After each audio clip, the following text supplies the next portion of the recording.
I'm going to say maybe what a lot of Nebraska fans are saying about this preview. All right, let's get it over with. Let's talk about it. Ohio State, Nebraska. What's going on, everybody? Big Ten Ted coming at you for a game preview. Buckeyes and Cornhuskers. Man, I don't know. There's a lot of conversations about a lot of different things going on in Lincoln these days. So let's talk about the game. Let's talk about Ohio State. 11 a.m. kickoff on Fox, going to Nebraska in this game. You know, Nebraska feels so down right now. They feel down in the dumps. They feel sorry for themselves. And I kind of feel sorry and I feel bad for them at the same time. And Scott Frost says, man, I want Adrian Martinez to win a big game. And I'm listening to press conferences from Scott Frost and other football personnel, and they're not saying it, but I'm hearing it. Kind of a thing is this one's a foregone conclusion. It's an Ohio State victory. But why is it an Ohio State victory?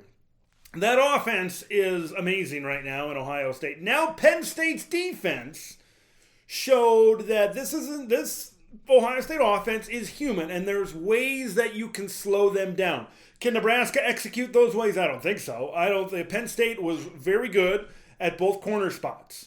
Nebraska is not as good in the passing secondary. They're not as good on pass defense. They're 8th in the Big Ten in pass defense, where Ohio State, of course, is the number one passing offense in the country. But one thing I think that, we look at Ohio State, and everybody talks about Stroud, Olave, Wilson. They talk about a lot of guys. Travion Henderson is the guy to talk about because he provides balance to this offense. He provides a kind of a dual threat. He can catch the ball. He can run the ball. And man, when he touches the ball, I don't care if it's at the 1 yard line on this side or the 1 yard line on that side, you know he can score. He is explosive. And Nebraska does not have the athletes to match up against Ohio State. And you could say that as a whole. Nebraska is not athletic enough. Their personnel is not good enough to match up with Ohio State in this game. Will it be 49-7? I don't think so. I think Nebraska can hang around. Ohio State still has got a few holes on defense. They've gotten a lot better since those Oregon games and other games at the start of the season. Those younger players are getting more reps on the defensive line in particular. They're getting better. They're improving on defense. And I think the goal for Ohio State is let's get to a serviceable defense by the Michigan State games at the end of the season. That's when we need our defense to be our best. That's when we're in playoff mode for the Buckeyes. Ohio State and Ryan Day is in a mode where they have to be, once you get to Michigan State and Michigan at the end of the season, that's playoff time from there on out. That's when they need to be playing their best. I like the way they played against Penn State. And I think they're going to transfer that.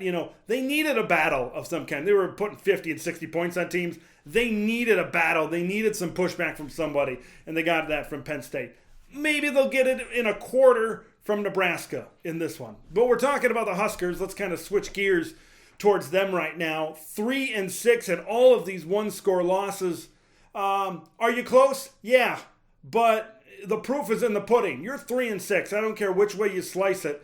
They shouldn't have lost to a team. They had more talent than Purdue. They probably had more talent than Minnesota. They should have won both of those games. They should have beaten Illinois. That's 3 games they should have flipped the other way. This team should be 6-3.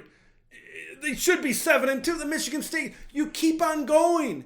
And it's nauseating sitting here and saying, what if this, what if that? Yes, of course they should probably be 7-2 or 6-3 or whatever it is. Of course they should. But this is Nebraska we're talking about. This is what they do. They lose close games. They don't finish in the red zone. They commit penalties. They miss field goals. They find ways to lose. So here's the thing. If they do fall to Ohio State, they're going to be officially outside of bowl eligibility with their 7th loss. Scott Frost is going to go into the last 2 games against Wisconsin, against Iowa. 2 teams that they could very well lose to. A 3-9 season. All that's going on in Nebraska right now, it's coaching. When you look at these mistakes in year 4 with experienced players And the way they're at right now, it's, I want Frost to work. It's a great story, but sometimes, sometimes it's not Cinderella at the end of the year. Sometimes it's not that great ending, so to speak. And right now, Scott Frost does not appear the guy to get Nebraska to the next level. I believe he's married a little bit too much to Adrian Martinez. For one reason or another, those guys are tied at the hip. And Adrian proved last week that, I think he's a good quarterback. He's not going to be great. He's not going to be top 2 or 3 in the conference. That's just not who he is. He doesn't have that talent. If he hasn't reached that level by now, he's not going to get it, right? He's been on campus for 4 years now, or 5 years, I believe, actually. So he's just not going to get there. I'm sorry. They need to get Jaquez Yant involved. And what happened in that game previously where all of a sudden, he had a great game against Northwestern. And then he got a good game in the first half against Purdue. And then they abandoned. It's just there's so many things working against Nebraska right now, and it all comes back to coaching. It all comes back to the team not being disciplined and not doing these easy, simple things that they're supposed to do. Look, this is going to be a game. This last week was the turning. That was the turning point. A lot of people are maybe on the edge. Okay, we can beat Purdue and we can get to 4-5. Okay, that's fine.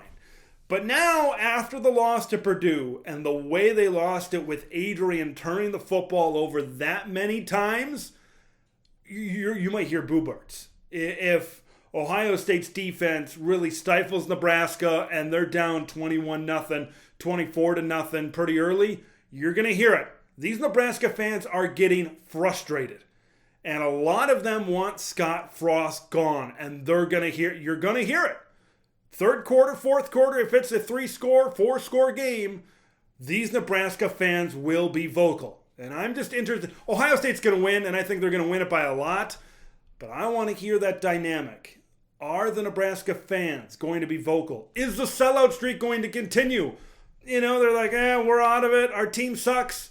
Ohio State is going to blow out. Is the sellout streak going to continue in Lincoln, Nebraska? Or is Trev Alberts and his crew going to buy up some tickets at the last minute? It remains to be seen. But right now, Ohio State is great. What's going to happen coming out of this one for Nebraska? Leave your thoughts in the comments below and your thoughts on this matchup between the Huskers and the Ohio State Buckeyes, what you think is going to happen. Subscribe to Big Ten Ted for Big Ten football content. I'm Big Ten Ted. We'll see you in the next one.